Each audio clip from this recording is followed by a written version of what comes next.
Joanna Parrish was 20 years old when she was raped, beaten and strangled. For 3 decades, no one has been held accountable until now. We now hope, after this last obstacle in our struggle to gain an element of justice for Joanna has been overcome, we can remember our daughter and sister with a smile on our faces, which is how, of course, all her many friends remember her. In 1990, Joanna Parrish moved from Gloucestershire to France to start a new life as a teaching assistant. The court heard she needed money, but didn't want to ask her parents and advertised private English lessons in the paper. Michel Fourniret replied. He'd already murdered 6 women.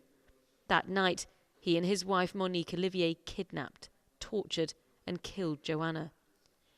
Together they operated for 16 years across France and Belgium, a couple with a shared obsession of hunting women.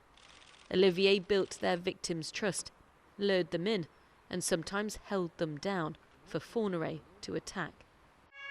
Fourniret, convicted of murdering 8 women and girls in 2008, confessed to killing Joanna in 2018, but died before he could stand trial again.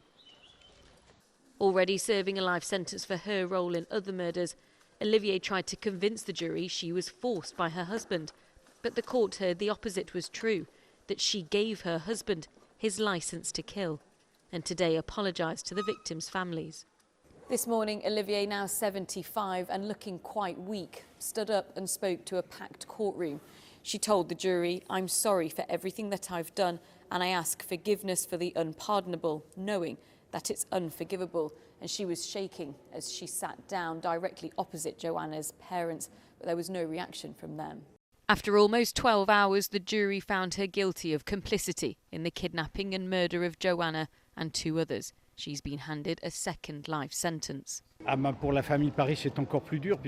has been especially hard for the Parrish family, who have waited 30 years for this process to conclude. But they have acted with dignity, as have all the families, and have never once cried for or shown any desire for vengeance, only for justice. After 33 years, Joanna's parents have some justice for their daughter, who was murdered, the judge said, by a liar who treated her victims with total indifference.